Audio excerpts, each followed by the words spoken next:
Sejam muito bem-vindos de volta ao WikiMeCast Por Trás dos Crachás, como atitudes transformam resultados. O tema desse episódio é Vai com Medo Mesmo, uma história de transição de carreira e muita coragem. Rafa, quem que vem com tudo na ICME para falar sobre isso? Vou falar algumas características dessa pessoa. Ela é multitarefas e consegue ser organizada ao mesmo tempo. Ela é perfeccionista, ela é super hands-on, curiosa. Ela acredita que sempre há uma forma diferente de fazer as coisas, transformar a nossa realidade e contribuir para que o mundo seja um lugar melhor. E o seu lema, o óbvio, não existe. Só que o melhor de tudo isso é que a gente tem o privilégio de tê-la como nossa gerente de projetos na ICME e também nossa psicóloga. Então, ela é a Aline Ferreira. Aline, muito obrigada por estar aqui com a gente. Que delícia ter você aqui no WikiMeCast. Oi, gente. Eu que agradeço a oportunidade de estar aqui com vocês e de estar também com a ICME nessa jornada incrível, nesse podcast maravilhoso. Oli, e eu já vou começar perguntando um pouco da sua trajetória, porque a gente sabe que você faz muita coisa, já fez muita coisa, apesar desse rostinho super jovem. Ali, como eu disse, é multitarefas. Então, fala um pouco da sua origem, de onde você veio, como que você começou, o que foi te moldando ao longo da sua carreira. Bom, a pele ajuda muito, né, gente? Uma putz maravilhosa. Eu nasci em Minas, eu vim para cá, para Campinas, por volta dos meus 7 anos. Sou filha do Gilson e da Isabel, meu pai é mecânico, minha mãe ela é faxineira. E a gente veio para Campinas em busca de uma oportunidade melhor. Cresci aqui nessa cidade, estudei em escola pública a vida toda e passei por algumas situações que uma família típica de classe média passaria naquela época, num período aí na década de 90. Já faz algum tempo para algumas pessoas. Mas foi uma jornada muito importante junto com a minha família para eu poder me desenvolver, para eu crescer. Tive muitos aprendizados, mesmo passando aí por um período com dificuldades financeiras, inclusive com a minha família. A gente conseguiu superar. Meu pai empreendeu quando eu tinha mais ou menos uns 15 anos. Ele abriu um negócio e a gente teve alguns desafios desse início de carreira dele nesse novo mercado. Mas também nós tivemos superações muito importantes que foram muito contribuindo também para o que eu sou hoje. Eu estudei administração, fiz PUC, eu tinha 18 anos quando eu entrei em administração. A partir dali iniciei minha jornada na carreira administrativa, passei por banco, tive aí 6 anos de carreira financeira, passei também por instituições não governamentais, que foi onde eu tive aí um espaço de muito interesse por impacto social. Depois tive aí uma pequena mudança na minha carreira, mudei para psicologia, como a Rafa me apresentou, como psicóloga, e hoje estou aqui na ICME, sendo gestora de projetos, trabalhando também com o impacto social, não necessariamente na ICME, mas em outros projetos que eu sou engajada e envolvida, que é um compromisso meu mesmo com a sociedade, de poder fazer essas contribuições e transformar o espaço onde a gente está. Olia, tem uma mensagem para o seu pai aqui. Alô, pai da Aline. Por favor, para de tentar roubar ela da gente, porque a gente sabe que ela faz falta cuidando da sua empresa, mas ela é nossa. Então, assim, dentro dessa multitarefas, possessiva, por favor, liberte a Aline para nós, né, Rafa? Possessiva, você fica com medo agora. Poxa, ele teve ela há muitos anos. Bom, eu quero fazer uma pergunta aqui, então, já que a gente está falando de decisões difíceis, porque você falou que fez administração, fez psicologia, muita tomada de decisão aí, né? Muitas coisas que você precisou refletir, que tipo de carreira seguir. E é legal a gente enxergar que todos esses pratinhos se equilibram e se complementam, né, Li?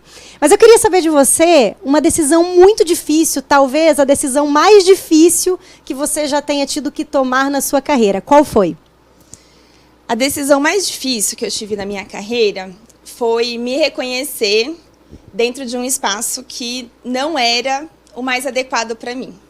Por que eu falo isso? Quando eu comecei a administração, como eu falei, eu vim de uma jornada de uma família muito simples, na classe média.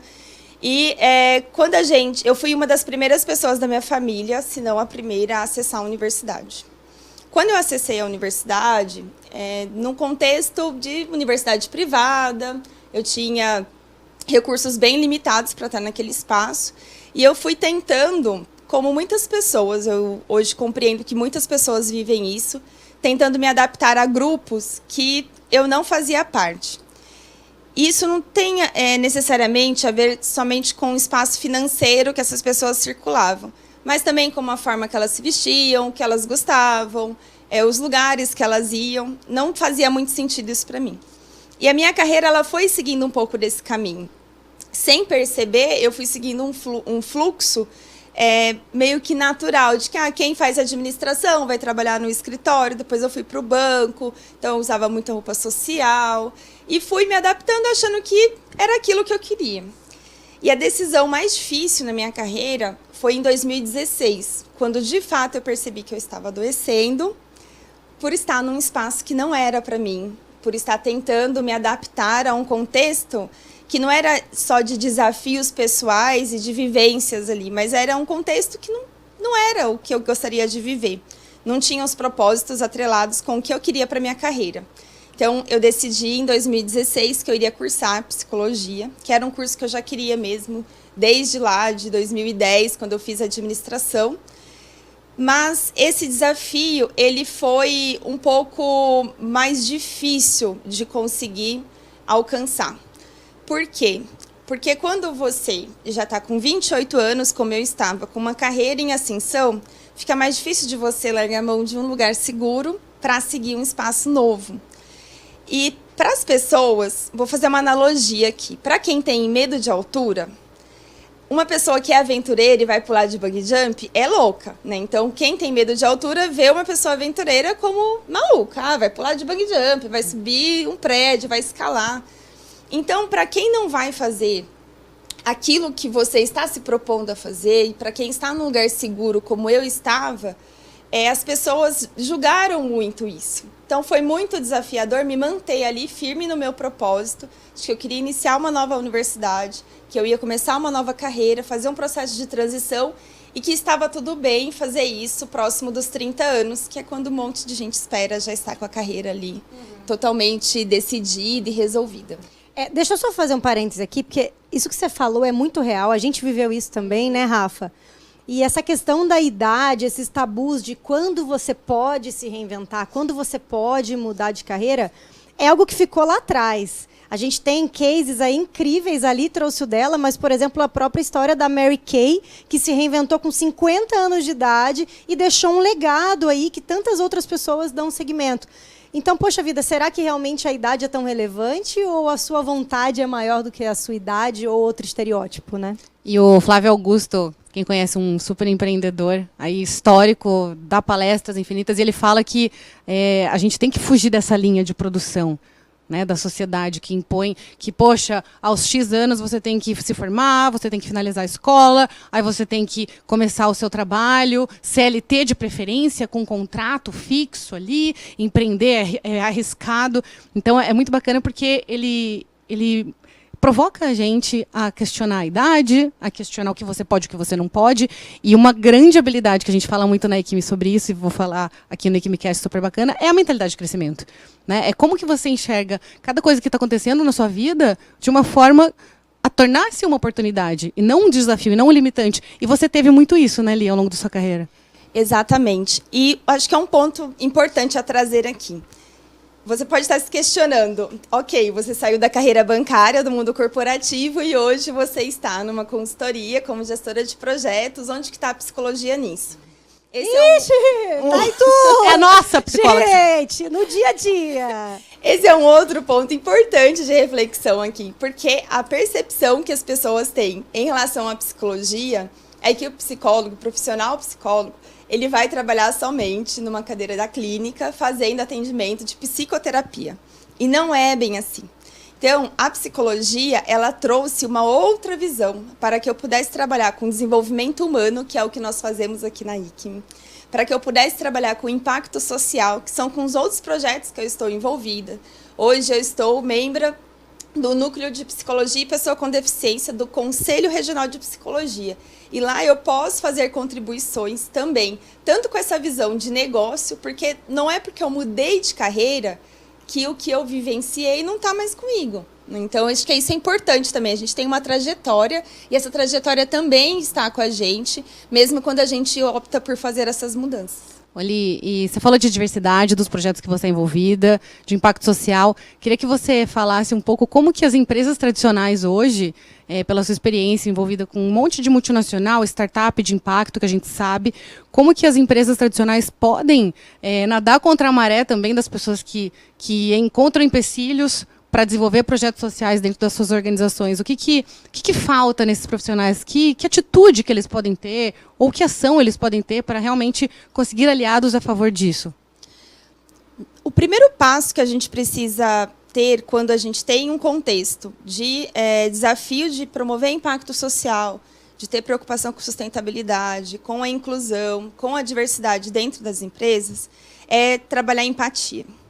E não é ser empático no sentido que muitas pessoas falam, ter um sentimento incondicional de amor pelo outro, se colocar no lugar do outro. A gente não se coloca no outro lugar. A física já dizia isso, né? Que 2 corpos não ocupam o mesmo espaço. Então, a gente não tem como se colocar no lugar do outro. O que a gente pode fazer é se aproximar do que o outro vivencia, compreender, ter uma postura de ouvinte mesmo, porque muitas pessoas ouvem, mas como diz lá em Minas, né, entra por um ouvido e sai pelo outro. A gente tem que ouvir e buscar compreender os motivos das pessoas, os motivos daquelas sensações, os sentimentos que elas estão vivendo.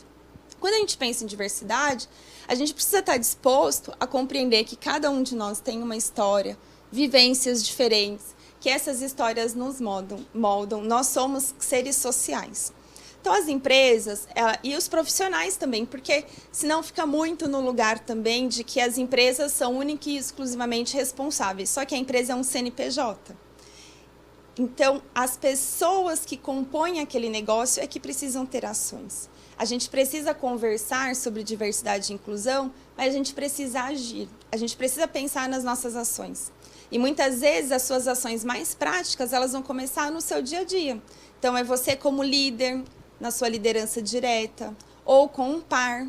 Você percebe alguma atitude diferente do seu par, buscar entender por que ele pensa daquela forma, por que ele age daquela maneira e de que forma você pode contribuir para que ele aja de uma forma diferente. A diversidade e inclusão é um tema que a gente vem desenvolvendo ao longo do tempo, aprendendo muito com a Li, e a gente não se cansa de conhecer novos projetos que ela está envolvida e que trazem inspiração. Então, eu acho que a grande mensagem é, poxa, eu não estou diretamente envolvido num projeto, mas eu estou apoiando uma pessoa que está envolvida. Isso também é uma maneira de você estar dentro desse ecossistema e fazer parte dessa transformação. Então, encontre a sua maneira, né? Cada um tem a sua, mas não deixe de pensar sobre isso, porque a ação, de fato, é o que vai fazer a transformação. Eu queria fazer uma pergunta ali, que tem a ver com histórias que você viveu por aí, sobre a importância dessa conexão com as pessoas, respeitando os diferentes perfis e como isso, de fato, faz a diferença nos relacionamentos hoje em dia. Eu comentei um pouquinho que na minha carreira eu tinha um comportamento muito adaptativo aos espaços e que aquilo não era necessariamente o que eu gostaria de vivenciar. O que não significa que a adaptabilidade seja um comportamento ruim. Eu só estava fazendo uso desse comportamento de uma forma que não era benéfica para mim. E nem também para os outros que estavam ali, porque eu não estava dando o meu melhor. Quando eu converso com alguém, eu não coloco essa pessoa num lugar superior a mim, nem inferior. Então, mesmo tendo uma relação, que muitas vezes para as pessoas, relação com o cliente, tem sempre a razão e ele está ali num pedestal, a gente precisa tratar essa pessoa de uma forma igual, porque a gente consegue se aproximar do que ela realmente está pedindo para a gente, compreender quais são os motivos daquela solicitação ou daquela dúvida que ela tem. Em geral, quando a gente trabalha, isso em qualquer relação, não só numa relação com o cliente, mas as nossas amizades, relação com gestão, quando a gente vai em algum lugar e nós somos os clientes, a gente precisa ter essa relação de igual para igual, que é uma relação respeitosa. Como que você gostaria de se tratar? Então, não é nem de ser tratado, como você gostaria de se tratar, como você se relacionaria com você mesmo. Então, eu busco sempre trabalhar a partir desse princípio e compreender. Perguntas. A gente precisa fazer perguntas. Para compreender, se você não perguntar, você não vai saber. A gente tem que sair do lugar de quem pressupõe uma informação. Como a Rafa disse, o meu lema é que o óbvio não existe. o óbvio, ele não está disposto para ninguém. Por quê? A minha experiência é uma, a da Rafa é outra, a da Lara é outra. E elas, com essas experiências, elas vão ter percepções do que é óbvio, do que está explícito ou implícito, de uma forma totalmente diferente. Então, ser empático é muito importante. E comunicação não violenta. A gente pode falar mais sobre isso em outro momento, mas a gente precisa estar atento o tempo todo. A tom de voz, a maneira como a gente responde e aos momentos em que a gente responde. É importante que a gente saiba que tem hora que é melhor a gente não responder uma mensagem. Tem hora que é melhor a gente não atender aquela ligação e mandar uma mensagem, ó, não posso atender agora, conversamos daqui a pouco, conversamos amanhã, porque vai ser mais saudável e muito mais produtivo. Bônus com a Aline Ferreira. Ela trouxe aqui algumas dicas finais e a Rafa também não se aguentou, pegou 2 livros aqui da biblioteca da ICM para falar sobre eles, não é isso, Rafa? Já que a gente está falando sobre empatia, propósito, da nossa jornada, todo mundo que está vendo a gente tem uma jornada de alguma forma, né? E a gente tem que buscar o que nos move. E o primeiro, que é o do Simon Sinek, que tem muito a ver com propósito, é comece pelo porquê. Né? Ele fala do Golden Circle, quem já viu essa teoria, né, de como que a gente tem que realmente encontrar o nosso porquê e depois chegar no o quê. Então, são reflexões muito interessantes sobre o que nos move para que a gente possa traduzir isso na nossa profissão, na nossa carreira e nos nossos relacionamentos. E o outro tem a ver com liderança, liderança empática, liderança de base segura também. Independente de você ser líder ou não, de você ser um influenciador, o Care to Dare do George Corezer, que inspira muitos líderes da Amazon, inclusive. Ele fala sobre como que a gente consegue ter essa empatia, mas num nível mais profundo ainda. Por quê? Porque esse autor ele era um negociante de reféns. Então, ele realmente tinha que entrar na mente das pessoas com quem ele negociava. Então, como que a gente consegue fazer isso de uma forma construtiva, para o bem dos nossos times e das pessoas que a gente influencia mundo afora, né? As minhas dicas são um filme que é originado em um livro, e também uma série que está no Netflix.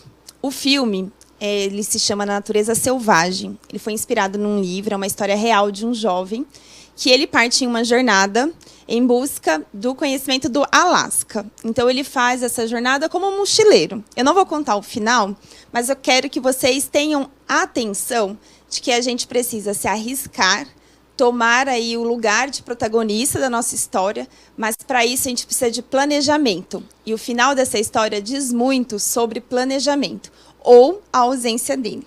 Uma outra dica é uma série que está na Netflix, se chama Sobrevivente Designado.